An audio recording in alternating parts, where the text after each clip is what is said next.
Good afternoon, ladies and gentlemen. Good afternoon. Good afternoon. We apologize again for the late start, right? But today we have Mr. Garrett Phillip, right? And he's an associate professor and vice dean of the Faculty of Education and Liberal Studies of the University of Technology in Jamaica. And today he's going to do an investigation of the technological changes within the workplace, implications of free services, education, and training. Mr. Phillip.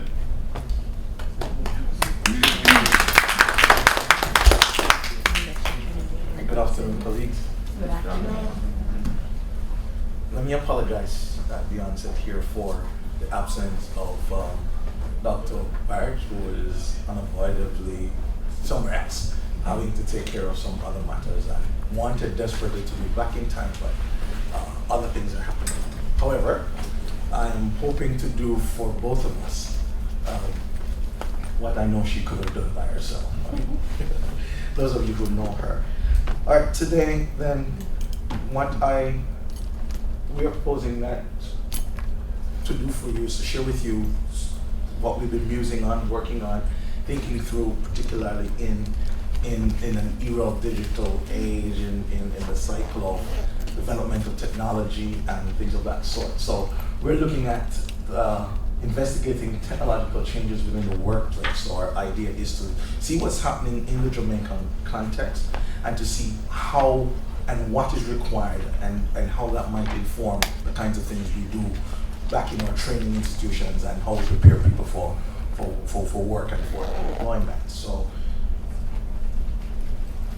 some bits that we will highlight here. Let's make sure this technology is working. This is kind of the outline we hoping to go through.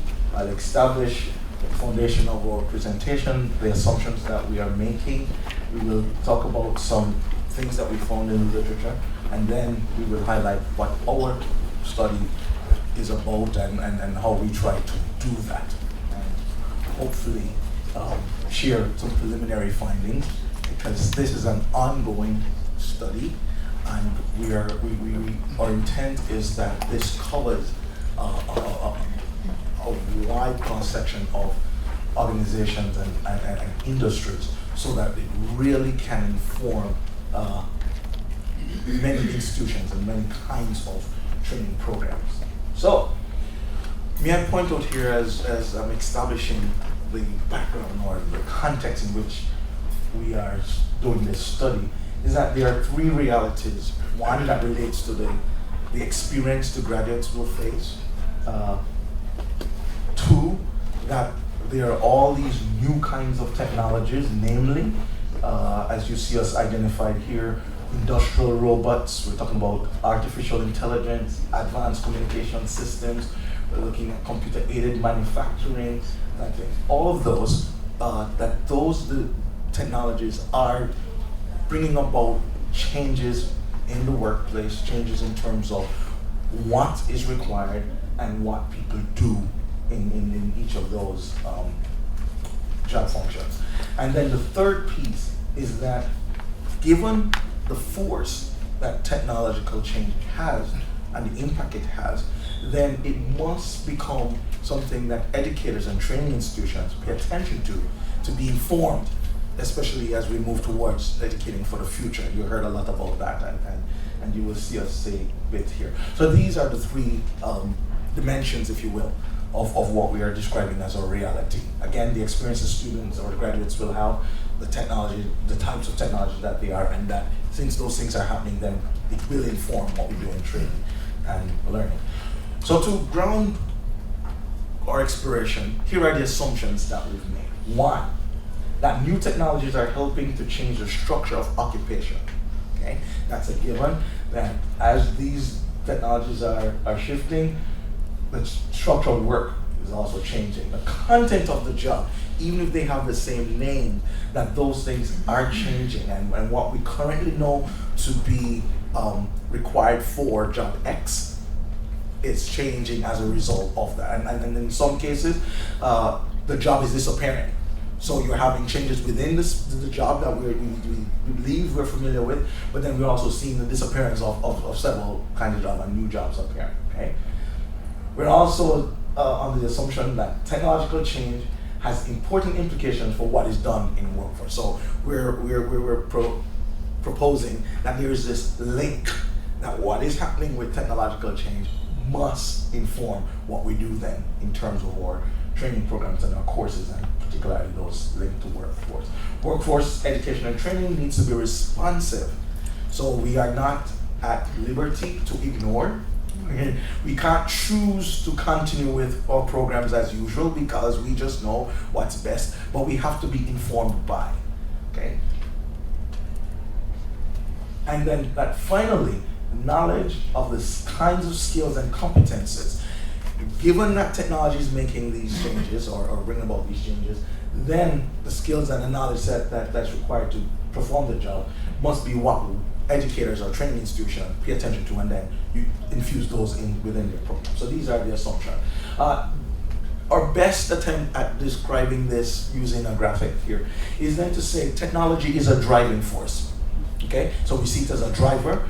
There are two types. We understand that sustaining technology would be or would refer to those technologies that are already well established and they are working efficiently and they are smooth and they've been tested and they are achieving the kinds of outcomes that they desire. They are considered sustaining type of technology. We have another category of or another classification that we call disruptive technology.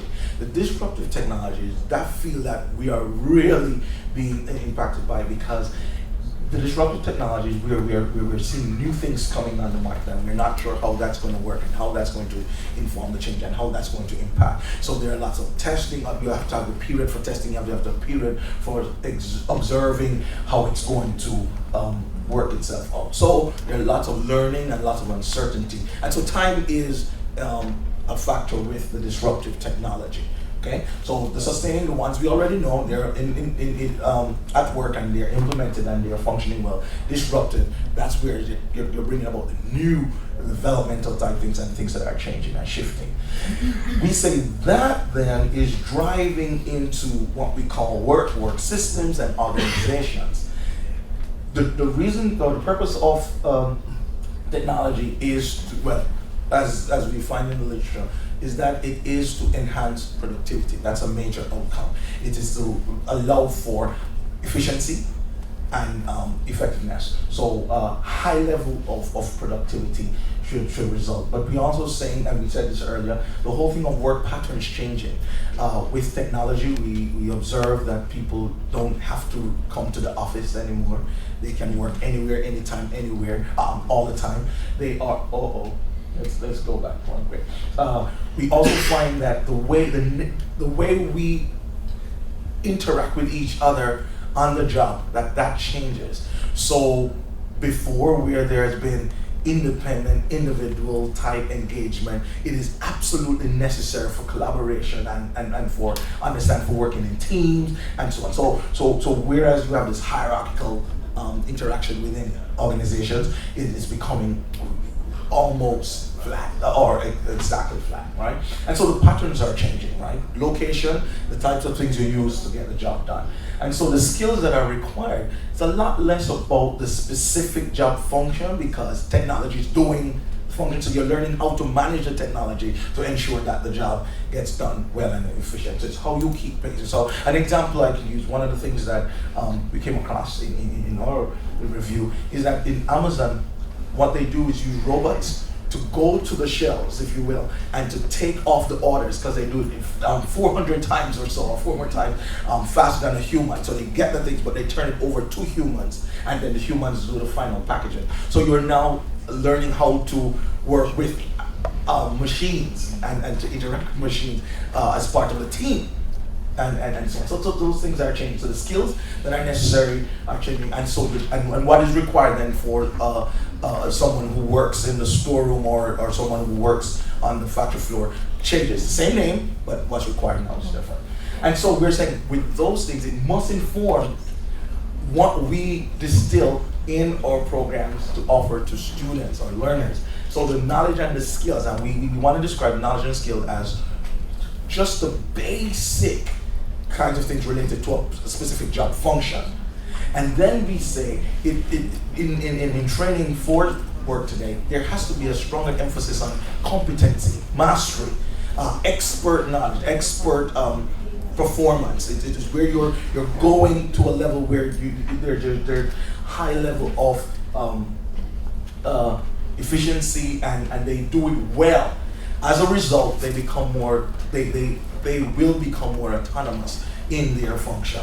They are self-driven. They are able to negotiate certainly how they achieve the goals and the outcomes related to a job, a specific area. Okay. All right. So that's our concept map. That's pretty much how we see it happening. So we go then and look at some of the changes that has already been identified in different sectors. There's no specific reason why these sectors were chosen, so we're not suggesting anything by the ones that were chosen. It's more so because of what was available, or what's available for our exploration. And so we see in healthcare, a traditional kind of industry or sector. There's automated diagnostic, image interpretation, robotic surgery, patient monitoring. So technology is driving that. Look at transportation, autonomous cars, trucks, and taxis. Remember the day of well, this might date me or you. Remember Knight Rider? Back in the day when I was growing up, it was a big ass thing. Knight Riders talking, and we were like, well, this is every day. And very much what we do, we're seeing now in some parts of the world. Call centers, voice recognition and responses, that those are happening. In education, interactive tutors, online courses, we see that, with MOOC and all the other kinds of opportunities. Software, machines that write and debug software, logistics and agriculture. So so there's no sector that is insulated from the impact or the effect of technology. It is a driver, and changes are happening as a result of that. So our study sought to explore the changes in skills and competencies required for work in the Jamaican context by assessing the way digital technology has changed the workplace in Jamaica. These are the questions we're exploring. In what ways has technology changed workplace practices within Jamaica? What are the kinds of technologies being used with organizations in Jamaica? Which sectors has or have been most impacted by the advancement in technology, in new technology? And finally, what are the implications, therefore, of the changes for the way we prepare students or prepare the workforce? Again, so far, we are describing where we are at as just piloting, because things are coming in slowly and continuing to come in and refine. So it's a quantitative research design. We use a questionnaire, 10-item questionnaire that looks at open and closed-ended. There's some very specific items where you're selecting, bubbling almost, and then there are also some open questions where you're asking very specifically here it is at the bottom, that the managers are to indicate the types of technologies they are using in their industry and the specific processes that support that, also the knowledge and the skills that they should come with or will need in those fields. Okay? We figured then that it was important in talking about technology and the measure of technology that we create this variable called technology impact. Now, in order to do that, we created a scale of items that were related, and then we're going to use that variable as an important part of our study. You'll see how we do that. We did some Pearson correlation tests, establishing relationship, and then also some ANOVA. Again, you're trying to determine are there differences, especially as we answer one or two of those questions. All right, let's see what, again, it's preliminary and it's emerging. I can't emphasize that, In the data set, 60% were from manufacturing industry. So majority there you see are coming from manufacturing, agriculture, and then others. This limitless category called others, of the one. We had about 10 to about 11 sectors and of the two, these were the two that were more prominent. So you see, we still need to spread it, especially if we want to make the kinds of conclusions that we are hoping. So, right. In terms of size, they had to describe themselves, classify themselves as whether they were small organizations, large or medium size. And so 60% were small. So the small organizations are the ones that were more represented in our data set, and the others were just kind of there. Okay. All right, let's look at some things we were finding based on size. So here you see types of technology that, again, there was one item that had a number of examples of types of technology. These were the ones that came up from the participants, and certainly their description of the ways in which work changed, how they use the technology in their work, and then whether they thought the hires, those who they recently hired, whether they were good or whether they were aligned to the technological skills that they required now or they were below. So this is what we found. You see there for the small size firm that cloud computing is present, communication software, which is your regular Word, Microsoft type of things, what they will be using there. For the medium firm, it's management information system, and the largest, computer aided, and then for the largest, management information system. So we did not find a diverse set of technologies, at least not yet. Yeah? And then let's look at the way they say work is changing. For small, 40% says, well, it's changing the way we prepare documents, how we probably create records, how we probably store those records, what I would also say might be included in that. Work flexibility doesn't seem to be appearing to be a big thing here, but it was only present with medium size firm. And then for the large firm, they say, well, for us it's changing the way we do documentation, but it's also impacting the way we do decision making. So you're finding that their chances are their technology is allowing them to interface with data, big data, and they're looking at patterns and trends and using that as a means by which to inform their decision. With respect to the recent hires, well, small firm seems to be good, a lot more to say good and adequate. It gives the impression from our results that what we're doing currently seems to be working, at least for where we're at. But it suggests that if things change, we might have some work to do. But let's see what else is revealed in the stats. Here, looking at it from the industry, so the three categories we spoke about, agriculture, manufacturing, and so on. You see the general spread here. It's agriculture is the one using management information.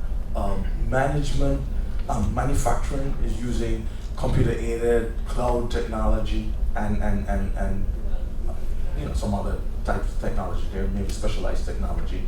Let's go to change of work. Notice manufacturing again. They're the ones that are demonstrating all of these dynamic changes that's happening in their field. And for recent hires, it's in manufacturing. So we're learning a lot about the manufacturing industry and less about, so we can say what we are understanding about manufacturing, but be very cautious in how we are saying about the other industries. We're certainly needing to gain more insight there.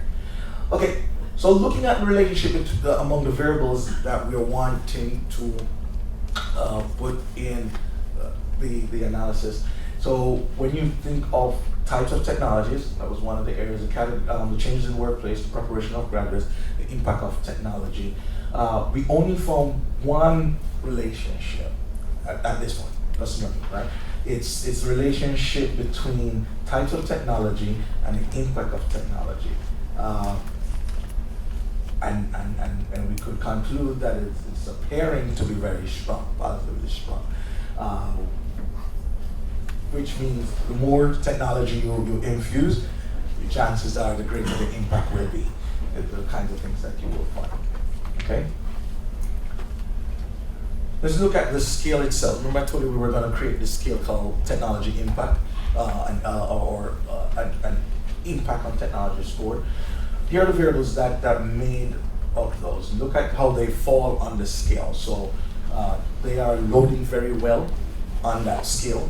So it means that these items are truly in their individual right. They are contributing significantly to what you understand and what you will gain from it.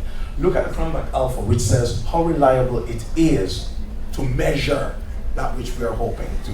If you round that off, you will get 0.7, which is the guideline by Macmillan, that 0.7 is a good Chromebook Alpha. So in terms of its reliability, this measure is good for doing what we want it to do. So with that, we then plugged it in, and we tried to look at, yet at this point, are we seeing anything that would help us to understand what's happening in terms of the size, whether it matters, that impact is greater for a small, medium, or large size organization, or in any of the industry. And at this point, there is no statistical significance, right? Here. So we got no statistical significance. So I would say this is definitely not conclusive. Again, because the results are emerging. And it will be interesting to see in the days ahead as we continue to pick up greater responses, just how that might change, okay? Here are some of, remember I told you there were open-ended questions. So when asked about changes in the job functions, no one reported that, well, because of these technologies, these are the changes that have happened. Nobody said that at this point. However, they talk about the role that training is going to play. So training is still critical for ensuring that there is efficiency. The required knowledge and skills differ based on the industry. However, for some, new knowledge areas include legal issues that the student graduates now should come out with having some appreciation for legal matters. Artificial intelligence, that there is need for that. Technology analytics. These are all the big names we're seeing in other parts of the world.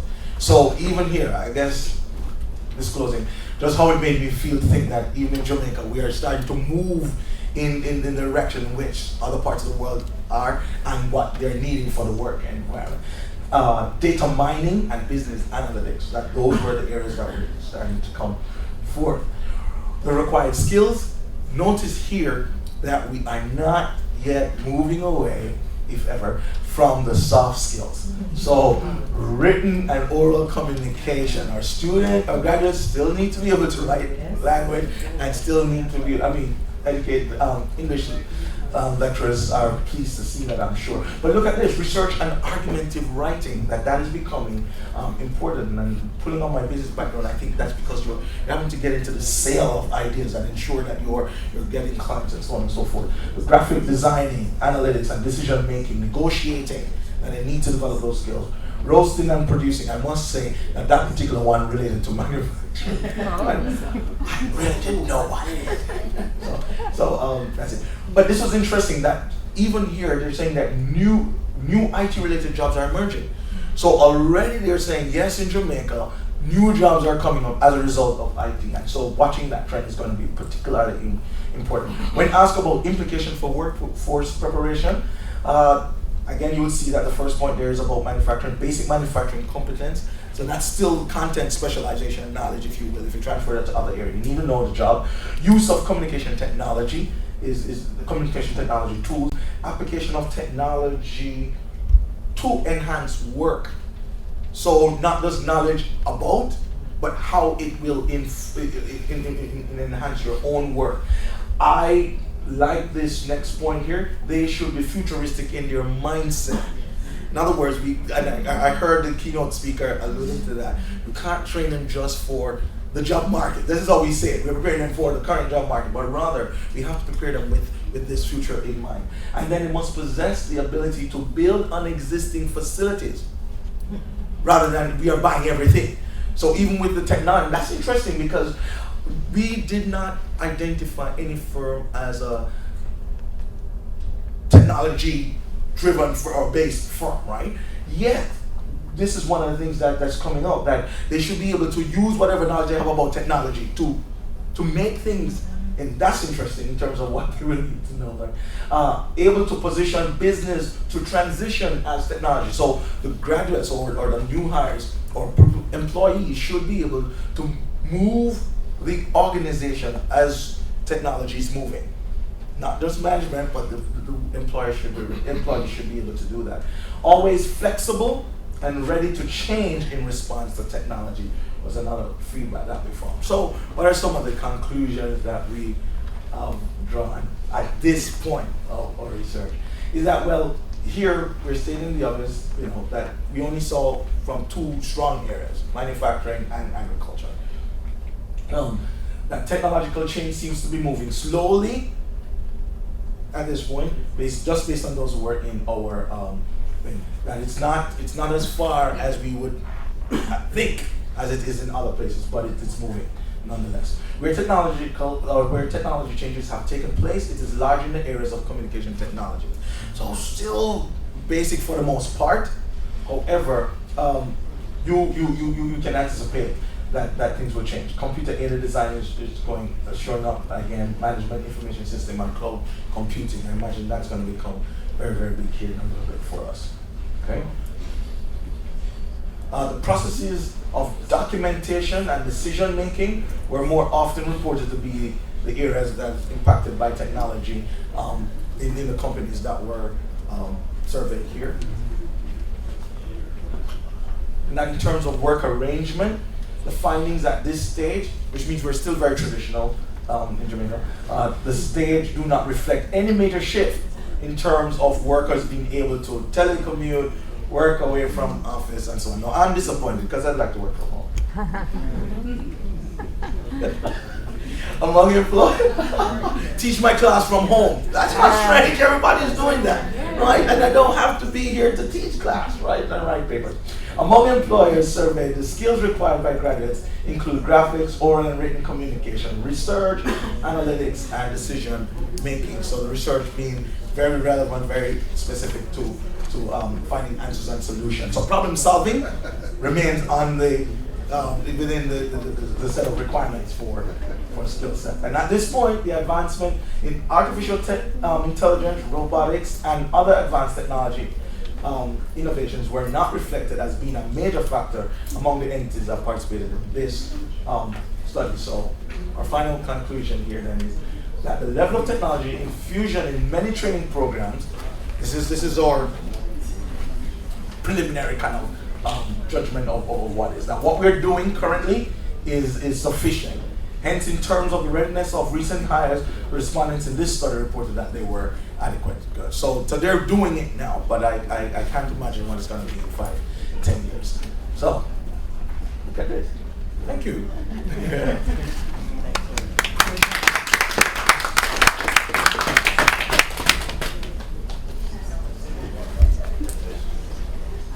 Nice. So well done presentation. You say so? So what we'll do, we'll have a couple of minutes to give Mr. Philip some not so hard questions. Thank you. Right? Yeah? We have one. Yeah, I'm Ramon from UNESCO. I would like to know a bit more about the subjects of the study, who were involved, who completed the questionnaires, and how many of them. So, the surely, no problem, Dr. Clark. The question is, he wants to know more about those who participated in the study. Pretty much, who were they and so on. Again, you heard we were very intentional about getting supervisors and managers because we figured they would be better able to tell us, especially from their plans and what they're wanting to do and what they're wanting to achieve. Who they were. So there were supervisors. Sometimes they were owners of the entity themselves. The number was very, very small. Very, very, very, very small at this point. And that's why we say even a pilot, if you will. Yeah. The response level at this point was about 5 and 10 at this starting point. So it's really just giving very, very, very basic indication, and that's why the study has to expand, certainly. They were largely in Kingston. And this was just a feature of those who responded versus that we intentionally limited it to Kingston. We distributed widely. We targeted about 100, and so today, so that's where we are. Thank you. Okay, just one. When you your name and the organization you from? Again, Mr. Ramon Idiarte, I'm from UNESCO. From UNESCO? Yes. Okay. Anybody else? Gentleman in the back? Courtney Thompson, TVET Council, St. Kitts and Nevis. The one area that I have a concern about is question number 3, which dealt with the impact on a particular sector. I think it's question 3. And I understand you have the impact variable that you've created. But the question for me then is, how do you really gauge the impact as to determine which sector was impacted more? I mean, do you have a benchmark that you can start with and say, okay, well, here they were, and you're giving quantitative data now, right? So is there a number that says, hey, here's where we are, and here's where we are after the application of the technology? Sure. Or are you going to use a perception? Like, Right. At this point, it is perception because it's asking them to self-rate, if you will. So if we had used another kind of design where we go in and then administer a test where they would perform, and then based on that score, we go back sometime later and we do another test after they've done some things. Then, we move away from that perspective. But at this point, it's going to be largely self-reported, and they're talking about the things from their perspective. We wonder to what extent that might contribute to why companies did not readily jump in, because we thought, okay, great, these questions are generic enough and they're all going to want to. But even when you call just to get the name, they would say, yes, we would do it.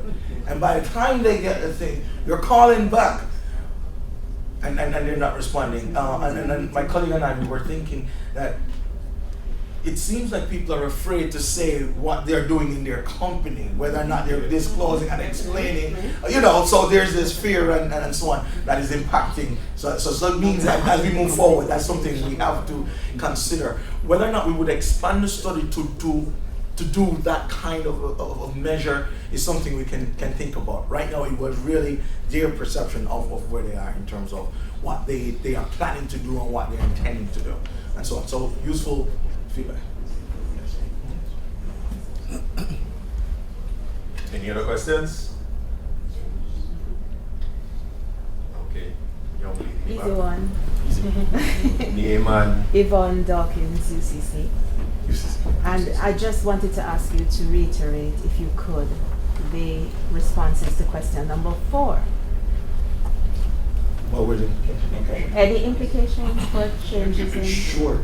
So we had one section here where we say, when asked about the implications for workforce education, the responses at that point was about we need them to have basic manufacturing competence. And as I pointed out earlier, that would have been specific to the manufacturing firm.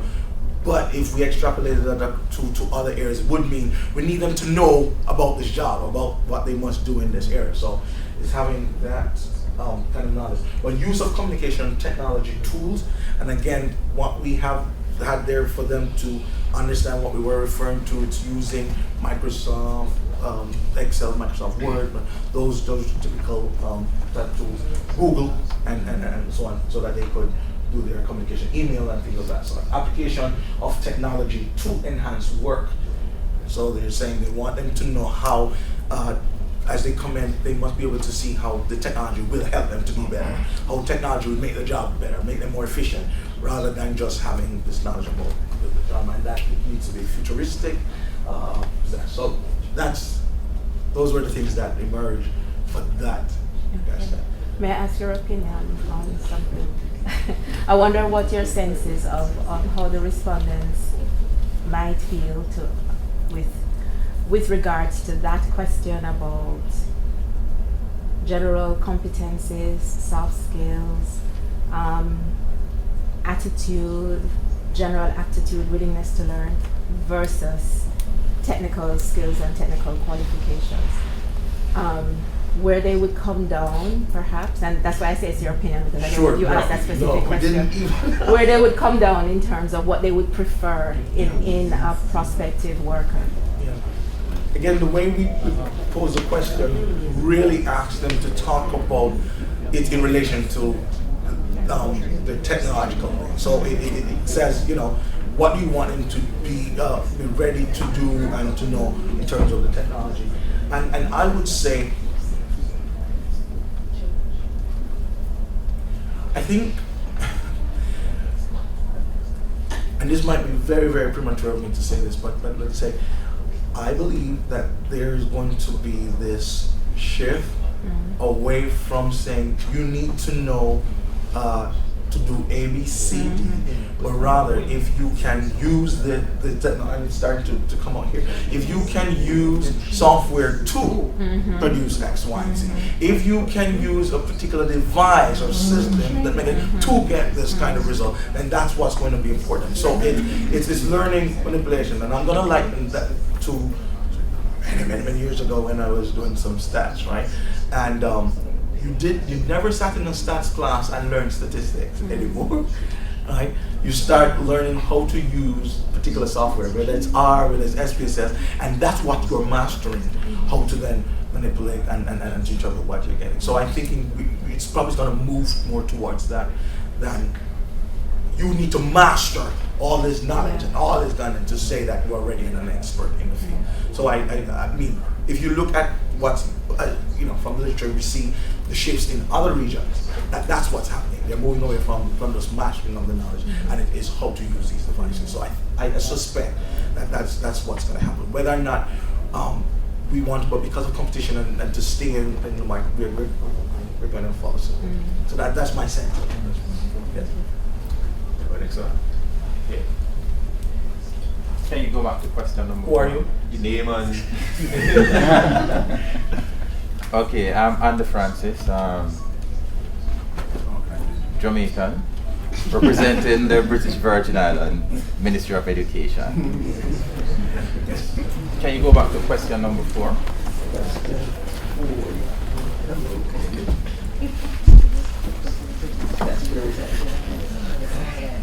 Okay, what are the implications of these changes to the way we prepare students? Sure. Are you planning to share the study with the various educational institutions, Ministry of Education, in terms of how the findings from your studies in terms of what are the skills and competencies that they require so that they can be prepared from that level? Because most times you find that, I remember years ago I applied for a job at Red Stripe, and the competencies that they required, I didn't have that, even though I did a technical program. Now, are you going to share the study with the Ministry of Education in terms of passing it on to the various training institutions so that they will know what skills the various sectors require so that students can be properly? So I'll let you into a lunch conversation that Dr. Barton and I had, and when it started and the idea came up and we got excited and we say, oh, we don't just want to do a study that is placed in some journals, it's in some book. You're hoping that it can inform and that it's wide enough to bring about change. So that's our desire. Our desire is that it can inform policy and practice, right? And that's why for us, it's not a run of the mill so that we could be at this conference. This is just one venue that we can share what we're thinking of and what we're working on. But it's going to be ongoing because we're very, very mindful that what we do in a classroom must be relevant and applicable to the real world. And so there's no divorcing of the two.